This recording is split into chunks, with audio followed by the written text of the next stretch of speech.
সেটা হলো লাস্ট কয়দিন ধরে দেখা যাচ্ছে যে পুলিশের কর্তব্যরত যারা সিনিয়র অফিসাররা রয়েছে প্রতিদিন সন্ধ্যায় অত্র এলাকা জুড়ে তারা রেড করছেন, বিভিন্ন গাড়ি ঘোড়া যাই রয়েছে রাস্তার উপরে করছেন। অবশ্যই আমরা আইনের ঊর্ধ্বে তো কেউ নয়, সবাই আমরা সকলেই সমান, কিন্তু দেখা যাচ্ছে যে আজকে যেমন একটা ঘটনার সম্মুখীন হয়েছে, দেখা যাচ্ছে যে অনেকে চলতি অবস্থায় কিংবা থামিয়ে বাইকে কিংবা স্কুটিতে বসে আছে, তারপরও তাদের ক্ষেত্রে ছবি তোলা হচ্ছে ফাইন করার জন্য।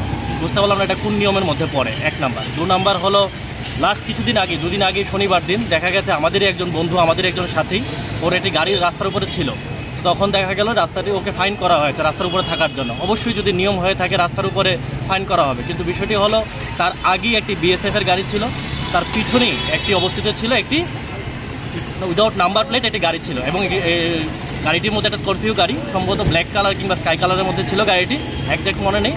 সেখানটা একটা বিজিবির পতাকা লাগানো ছিল।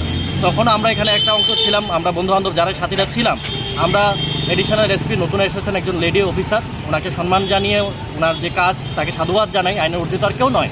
কিন্তু দেখা গেল মাঝখানে যে আমাদের গাড়িটি ছিল, এই গাড়িটিতে ফাইন লাগিয়েছেন, কাগজ লাগিয়েছেন। তখন আমরা প্রশ্ন করলাম যে পিছনে যে গাড়িটি রয়েছে তার সামনে যে বিএসএফের গাড়িটি রয়েছে ফাইন হবে না কেন? তো উনি জবাবে পিছনে বললেন যে এটা নাম্বার প্লেট নেই, তাই আমরা কিছু করতে পারছি না। তখন আমরা বললাম ঠিক আছে, নাম্বার প্লেট নেই তাহলে তো আরও ভালো, কারণ ব্যাপারটা হলো উইদাউট নাম্বার প্লেট কীভাবে গাড়িটা চলতে পারে। উনি বললেন যে আমাদেরকে শেখাতে হবে না কীভাবে নিয়ম কারণ, কীভাবে পুলিশের কাজ করছে। তখন আমরা বললাম পুলিশের কাজ করছে, তার জন্য তো রাজ্যের এই অবস্থা। পুলিশ যদি এতই ভালো কাজ করতো তাহলে রাজ্যে আর প্রতিনিয়ত এত মানুষ আক্রান্ত হতো না, যুব থেকে শুরু করে বৃদ্ধ আক্রান্ত হতো না প্রতিনিয়ত, এটা হোক রাজনৈতিক কিংবা অরাজনৈতিক। পাশাপাশি দেখা যাচ্ছে যে নারী নির্যাতন, তারপর রেপ, তাহলে কোথায় পুলিশের ভূমিকা? তার থেকে সবচেয়ে লজ্জনীয় বিষয় হলো গাড়িটির মধ্যে একটি বিজেপির পতাকা ছিল বলে আমরা বললাম যে কি বিজেপির পতাকা আছে বলে আপনার সাহস হচ্ছে না? উনি তখন আমাদের দিকে তেড়ে আসলেন যে না, তোমরা কি বলতে চাচ্ছ, আমরা তোমার এগেনস্টে অ্যাকশন নেব। সব কিছু বললাম, আমাদের সাথে তর্ক বিতর্ক হলো। উনি তারপর এখান থেকে চলে গেলেন। ওনার সাথে কম করে 17 থেকে 18 জন অফিসার বা স্টাফ ছিল, ওনার জুনিয়র স্টাফ ছিল। উনি পারতেন ওই গাড়িটির সামনে একজন স্টাফকে রেখে দিয়ে যাওয়ার জন্য, উনি চলে গেছেন। তার পরবর্তী সময় গাড়িটি নিয়ে বের হয়ে গেছে। আমাদের একটাই কথা, আমাদের সাধারণ মানুষ কথা হলো পুলিশ তো মানুষকে হেনস্থা করার জন্য নয়, পুলিশ আমাদেরকে আমাদের যে আইন রয়েছে তা পালন করবে এবং আমাদেরকে শেখাবে, আমরাও তার পাশাপাশি করব। কিন্তু আমাদের এই যে সিটি সেন্টার চত্বর থেকে আরম্ভ করে হকার্স কর্নার অবধি, হকার্স কর্নার এটা মানলাম যে এখানে একটা শপিংয়ের বিষয় রয়েছে, কিন্তু এই জায়গায় ছোটো ক্ষুদ্র দোকান রয়েছে।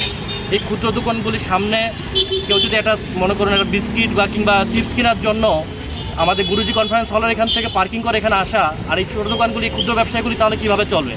পাশাপাশি এটা অযুক্তি আমার যেটা মনে হয়েছে যে এই রাস্তার ধারে দুপাশে কত ফাস্টফুড স্টল রয়েছে, এই স্টলগুলির মাঝে মাঝে যে বাইক স্কুটি রয়েছে সেগুলি ফাইন করা কি মানে আছে? স্টলগুলির জন্য তো আমরা যাতায়াত করা সম্ভব না।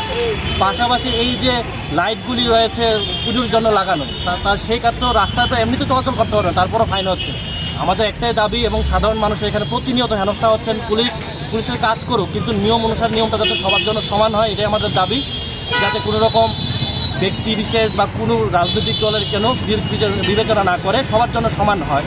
এবং এটা অবশ্যই ভাবা উচিত, সরকারের একটা পরিকল্পনা করা উচিত যে রাজ্যের এই যে রাস্তার যে দুপাশে ফাস্টফুড স্টল রয়েছে, মানুষ এমনি যাতায়াত করতে সমস্যা হচ্ছে, কিন্তু এর মাঝখানে স্কুটিগুলি কোথায় যাবে, বাইকগুলি কোথায় যাবে, তার জন্য একটি অবিলম্বে একটা পার্কিংয়ের ব্যবস্থা করা উচিত, যাতে করে এই এরিয়ার ক্ষুদ্র ব্যবসায়ীগুলি বাঁচতে পারে। Subscribe to Tripura Info and press the bell icon so that you never miss any latest updates and news on Tripura.